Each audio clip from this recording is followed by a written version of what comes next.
सभी विद्यार्थियों को गुड मॉर्निंग। आज के इस वीडियो में हम भ्रूणकोश तथा भ्रूणपोष में अंतर क्या है इसको जानेंगे। तो इनको जानने से पहले आप लोगों ने अभी तक चैनल को सब्सक्राइब न किया हो तो चैनल को सब्सक्राइब करें, बेल आइकन का भी बटन प्रेस करें, जिससे आगे की वीडियो आप तक पहुंचती रहें और आपके जो ज्ञान है उसमें लगातार बढ़ोतरी होती रहे। चलें देखते हैं इस भ्रूणकोश और भ्रूणपोष में क्या अंतर है। तो difference between embryo sac and endosperm, तो क्या है एम्ब्रियोसेक और एंडोस्पर्म में अंतर देखते हैं।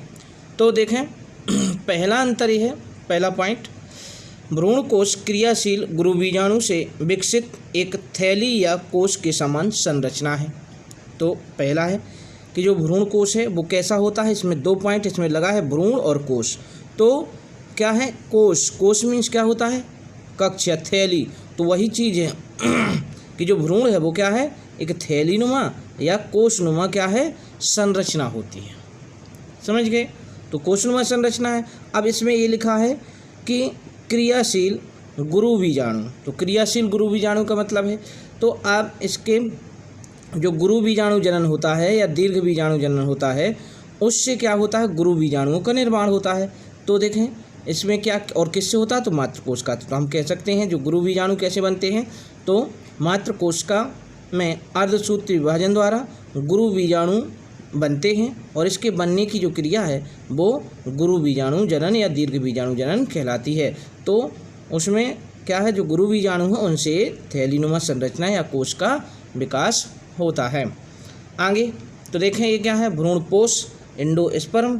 तो क्या है भ्रूणपोष त्रिसंलयन से बने प्राथमिक भ्रूणपोष केंद्रक से विकसित होता है। तो ये किससे विकसित होता है त्रिसंलयन। त्रिसंलयन का मतलब क्या है त्रिएन। तो ये कैसे बनता है त्रिसंलयन क्या है तो आप द्विनिषेचन अगर जानते हो तो द्विनिषेचन में क्या होता है जो दो नरयुग्मक होते हैं तो एक नरयुग्मक अंडकोशिका से संलयन करके जाइगोट बनाता है, जबकि दूसरा नरयुग्मक क्या करता है जो द्वितीयक केंद्रक होता है, ये भ्रूणकोश में ही होता है। तो भ्रूणकोश में जो द्वितीयक केंद्रक होता है उससे दूसरा नरयुग्मक संलयन करके तिरी मतलब क्या बनाता है त्रिसंलयन। इसी को त्रिसंलयन मतलब तीन होते हैं, क्योंकि जो द्वितीयक केंद्रक है वो कैसा होता है द्वितीयक केंद्रक 2n होता है, क्या है 2n होता है प्लस, और इसमें क्या एक नरयुग्मक n आ जाता है और मिल करके क्या बना लेता है। तो 2n क्या था द्वितीयक केंद्रक और n क्या है जो नरयुग्मक आया है दूसरा, और एक एक दो सब संलयन कर गए तो ये क्या है 3n बन गए, इसलिए इसको क्या कहते हैं त्रिसंलयन कहते हैं। तो त्रिसंलयन से क्या बनेगा प्राथमिक भ्रूणपोष केंद्रक बनेगा, और ये प्राथमिक भ्रूणपोष केंद्रक से जो क्या होते हैं भ्रूणपोष का निर्माण होता है।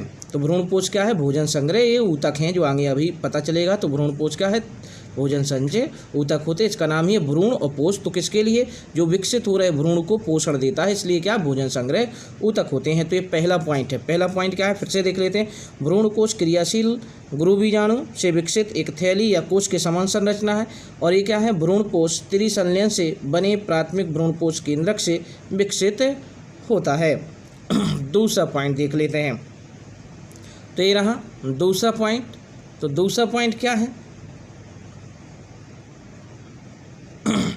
भ्रूणकोश क्या है भ्रूणकोश का निर्माण निषेचन के पूर्व होता है। तो ये बात है जो द्विनिषेचन होता है या निषेचन के, ये क्या है जो भ्रूणकोश है वो पहले बनता है, समझ गए, और जो भ्रूणपोष का निर्माण होता है वो निषेचन के बाद होता है। तो ये क्या है दूसरा पॉइंट हो जाता है कि भ्रूणकोश का निर्माण क्या है निषेचन के पूर्व होता है, और यहाँ क्या होगा भ्रूणकोश का निर्माण क्या है निषेचन के पूर्व होता है, और भ्रूणपोष का निर्माण क्या है निषेचन के बाद होता है। तो ये बात भी ध्यान रखनी है। आगे देख लेते हैं तीसरा पॉइंट है।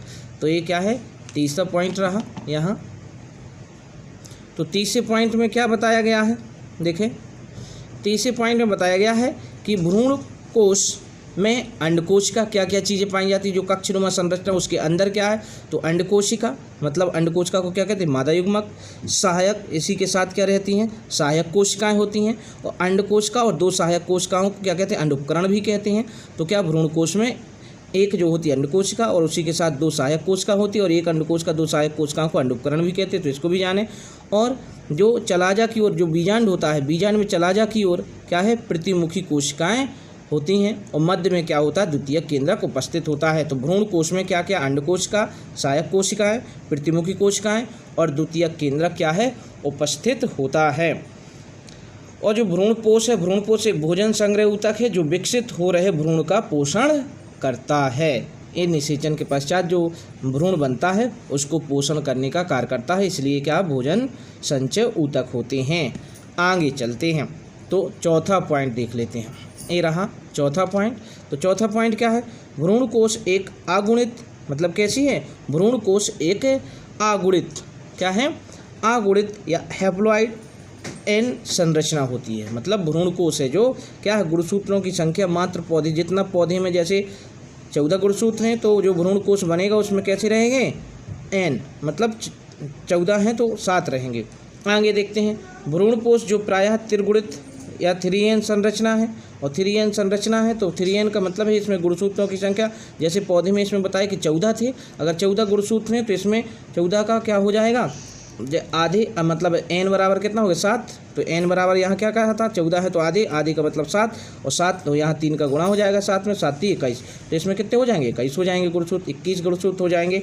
तो भ्रूण को पोष में क्या है, जो भ्रूण पोष जो है प्रायः त्रिगुणित 3n संरचना है।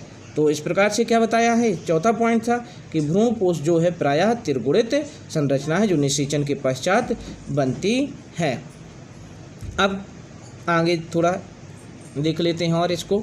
अब ये जो बताया गया है यहाँ क्या है, अनावृत बीजियों में यह अगुणित ऊतक होता है। देखो यहाँ क्या था, त्रिगुणित है, लेकिन जो अनावृत बीजी होते हैं ये किसमें, आवृत बीजियों में।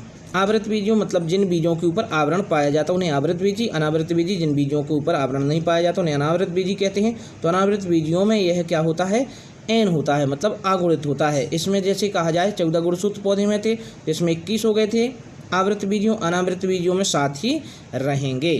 तो इस प्रकार से इस वीडियो में हमने किसको जाना, जो है क्या, भ्रूण कोश और भ्रूण पोष है उनमें अंतर जाना। तो इस प्रकार से भ्रूण कोश और भ्रूण पोष में अंतर हो जाता है। इस वीडियो को 2-3 बार देखें और देख करके आप इसको सीख लें, ठीक है। ये जो इंटरमीडिएट की परीक्षा उसमें भी पूछा जाता है और जो तैयारी कंपटीशन में भी कहीं कहीं इसमें जो विकल्प के रूप में भी चीज़ें पूछ ली जाती हैं। तो इस प्रकार से इस वीडियो में हमने भ्रूणकोश और भ्रूणपोष, एम्ब्रियो सैक, एंडोस्पर्म में अंतर जाना। आज के लिए इतना ही, नमस्कार।